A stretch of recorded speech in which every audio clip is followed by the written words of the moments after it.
Hello, all you beautiful people. This is Intentional Healing, and I'm Nicole Bridger. Today, I want to talk to you about anxiety. I know so many of you are feeling so untethered right now while facing such uncertainty. And a lot of us are feeling anxious and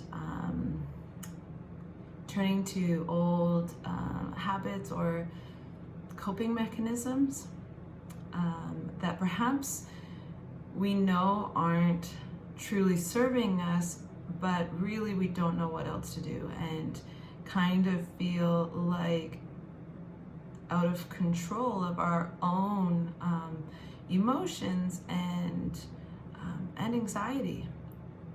That in a way the panic has a mind of its own and more control over you than it.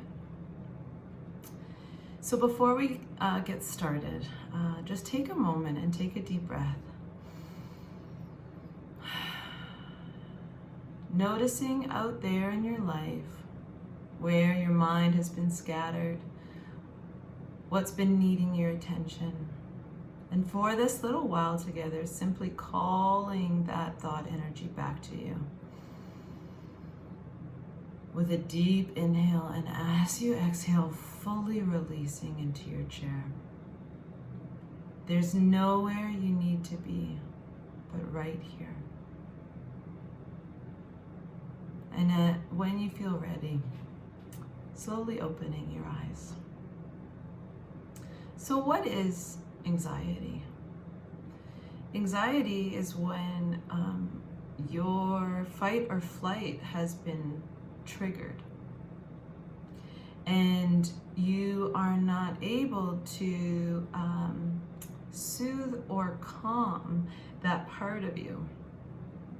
So what's going on is that we feel something uncomfortable, a trigger.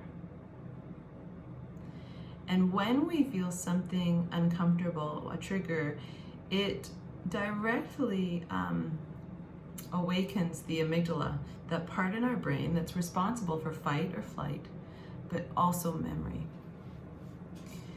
And this uncomfortable feeling might even, in your subconscious, take you back to a time where you felt this before, even in your childhood. And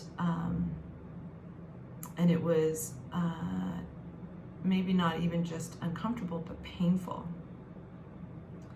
And this part of your brain decided it needed to always avoid feeling that again, and almost like take control of the situation.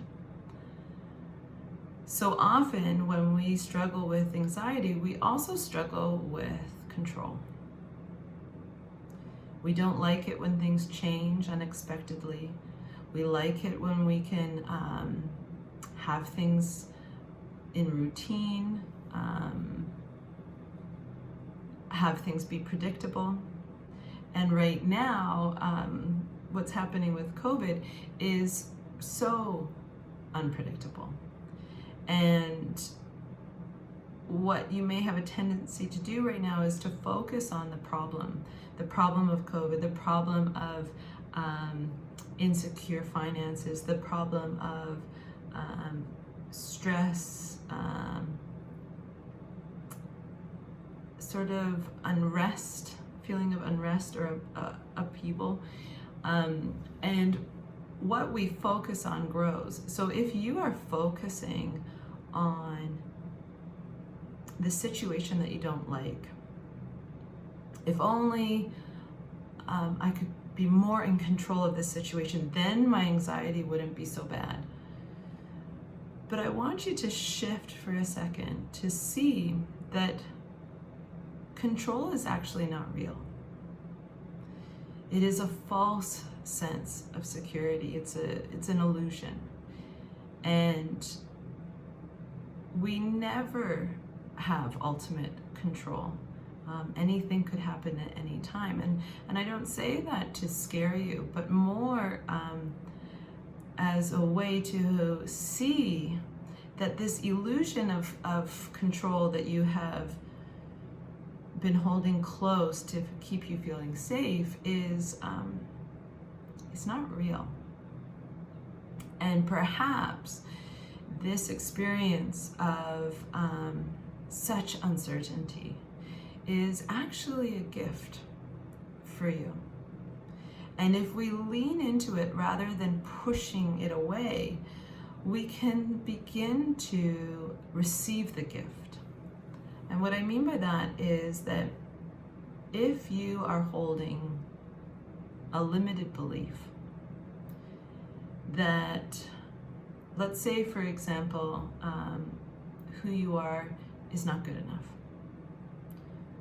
that it's not safe to be who you are, that you can't trust. And these are limited beliefs running in the background. I'm not good enough is being held deep, deep inside there. It might even be in your subconscious. And so that we can't sit with. We can't sit with I'm not good enough. So we create modes to go into that make us feel a little bit better, hence the control mode. Well, I can't sit with I'm not good enough. So what I'm going to do is I'm going to go into control. I'm going to go into hyperdrive, make sure that I put everything into place so I can somehow outrun that feeling, that fear that maybe I'm not good enough. And that's what is creating the anxiety. Is when that fear in you, deep fear in you, is triggered, your brain and survival mode wants to outrun it. It doesn't want to let that pain catch up to it. So as you begin to understand what's going on in your survival brain, it's also important to know that the amygdala also is responsible for memory. So when you are triggered into fight or flight, it's very common that something can trigger you and you feel like you are 10 years old again and experiencing something. And it's because that part of your brain remembers encountering something uncomfortable back then, perhaps trauma. And trauma doesn't have to be big, it can be a small trauma, and wants to push you into a mode to outrun it. So how do we deal with anxiety? How do we heal it for real?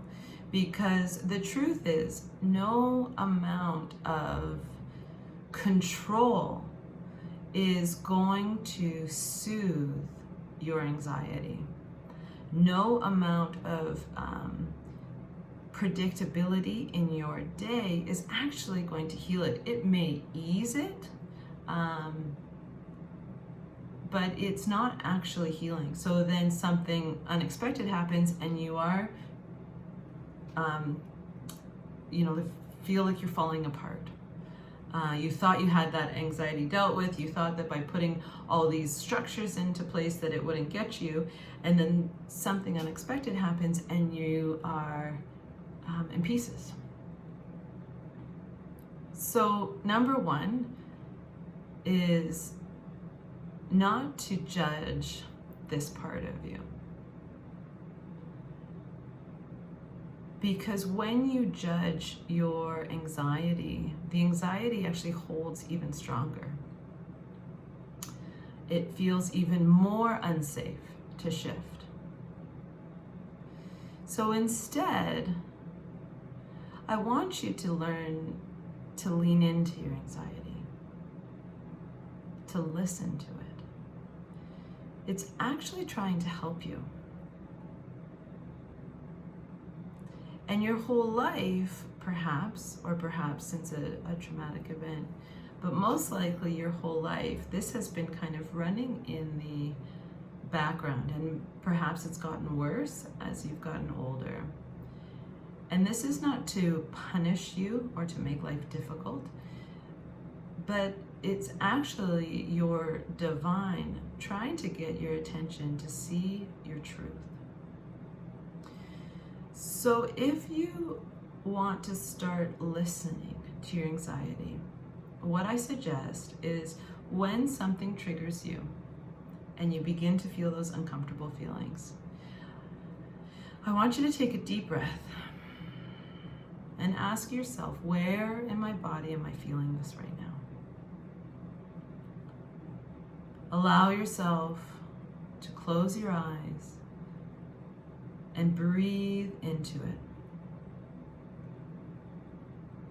Does my anxiety have a color, a texture, a temperature? Where in my body do I feel this? Lovingly place your hands wherever on your body you are feeling your anxiety. Now, lovingly ask, what is it that this part of me is so afraid of? What is it that this part of me is trying to protect me from? Take a deep breath. If this part of me could speak, what is it trying to say?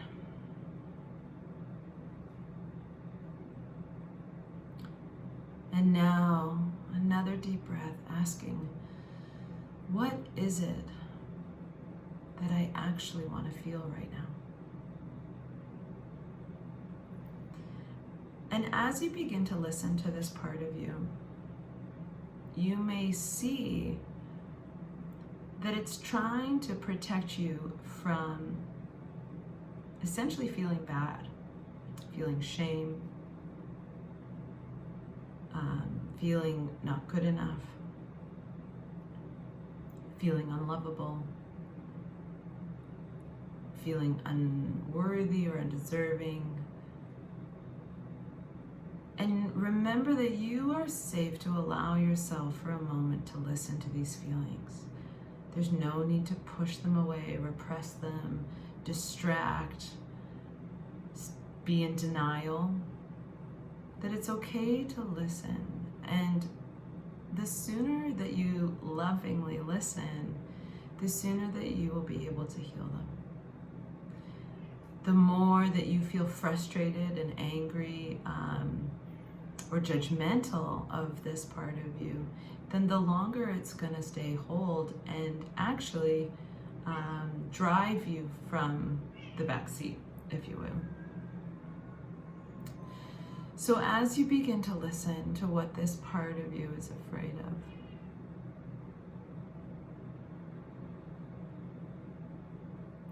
it can be really hard to admit to yourself the deep, deep fear that's underneath there.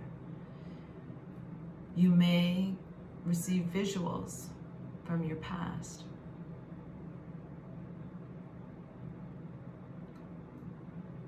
You may want to ask yourself, where else in my life have I felt this before?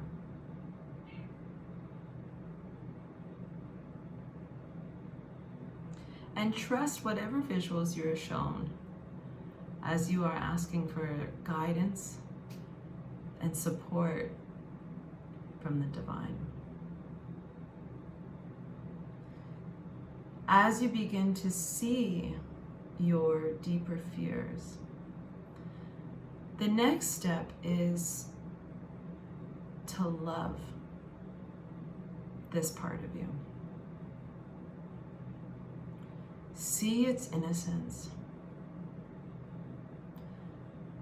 Your whole life, it has been working so hard to keep you from feeling the pain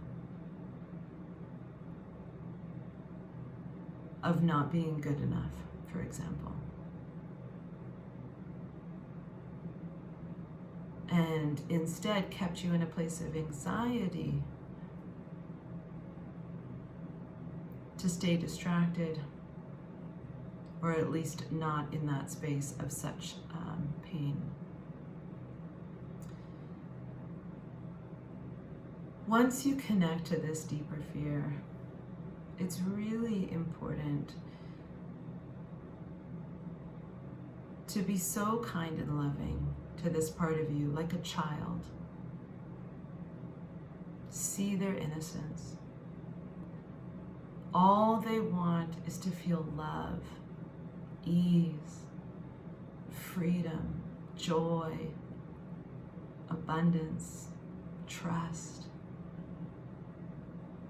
And it's your job to hear that part of you and now intentionally tether to your divine self. Your divine self knows without a doubt that you are deserving and worthy just as you are. And you are ready to shift from this place of believing or fearing that you might not be good enough. And to even reach a place where you are grateful for your anxiety. Thank you, anxiety, for showing me where I was holding these limiting beliefs, where I was not seeing the truth of who I am. And that's the only reason that you feel uncomfortable feelings, is because your mind is holding a belief that's not in alignment to your divine self.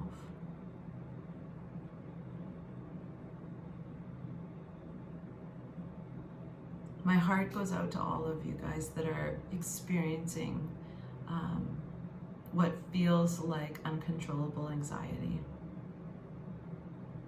I know it's scary, I know it's tiring, and I know it feels suffocating. But if you begin to follow these steps and lean in, listen, lovingly listen, and intentionally connect to your divine light. I hope this has been helpful, and I wish you a blessed, blessed day.